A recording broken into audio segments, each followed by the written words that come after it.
my YouTube channel. আজি উপস্থিত নগাগলি যুদ্ধৰাজ ক্ষেমকাম public মধ্য ইংৰাজী বিদ্যালয় এইখন স্কুলত আজি হীৰক জয়ন্তী হিচাপে উদযাপন কৰা হয় ৭৫ বছৰ সম্পূৰ্ণ হ'ল আৰু সকলো ছাত্ৰ ছাত্ৰী আৰু জাতি ধৰ্ম নিৰ্বিশেষে ওলাই আহিছে আৰু সফলভাৱে ৰূপায়ণ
আজি আমাৰ বাবে গৌৰৱৰ দিন আৰু এই দিনটো আমাৰ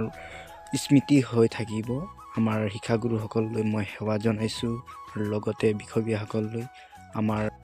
মাজত আছে মন্তোজ দাদা ডাঙৰীয়া আৰু সকলো বিষয়ববীয়াসকল কিছুমান মন্তব্য আগবঢ়াইছে মন্তব্যবিলাক আমাৰ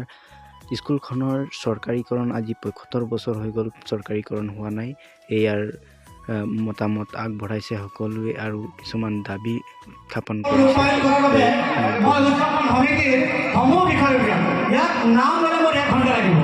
উদযাপন সমিতিৰ সমবিক্ষেপে যদি মই নাম লওঁ আজি প্ৰাক্তন ছাত্ৰ ছাত্ৰীসকলক যদি মই নাম লওঁ মোৰ 1 ঘণ্টাৰ বেছি সময় লাগিব যি কি নহওক এই অনুষ্ঠানত বৰ্ণাঢ্য কাৰ্যসূচীত অংশগ্ৰহণ কৰা আমাৰ জিকিৰ দল ঝুমুৰ দল আমাৰ দিহানাম গায়ন বায়ন মই সকলোকে ধন্যবাদ জনাইছোঁ চৰকাৰক আহ্বান জনাইছোঁ প্ৰাক্তন ছাত্ৰ হিচাপে মই মন্তোজ দাদাই কৈছোঁ এই মঞ্চৰ পৰা এইটো টেলাৰ হয় চিনেমা বাকী আছে আমি আহ্বান জনাইছোঁ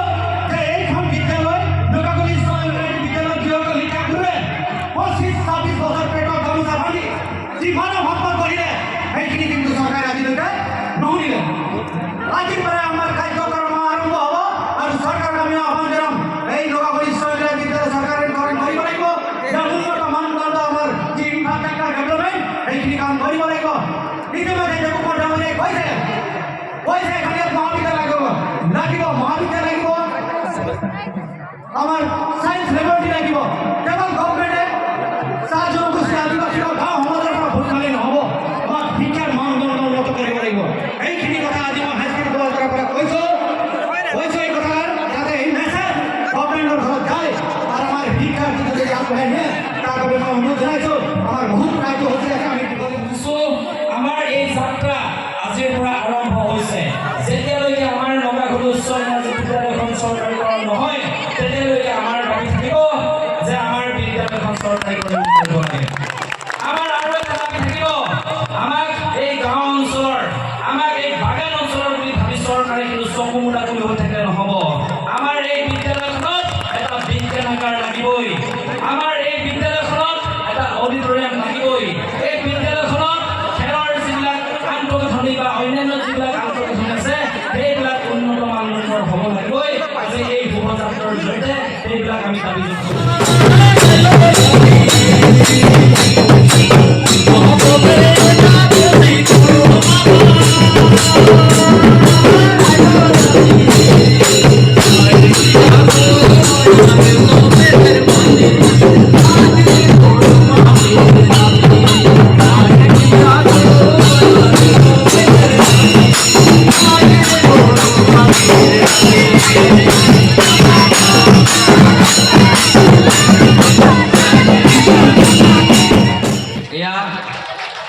এয়া আমাৰ জাপি বুলি আপোনালোকে নল'ব এয়া আমাৰ জাপি নহয় আচলতে এয়া আমাৰ বিশ্বাস এয়া আস্থা যদি চৰণ চুই যদি সেৱা ল'ব পাৰে তাৰ বাবে সকলোৱে ল'ব পাৰিব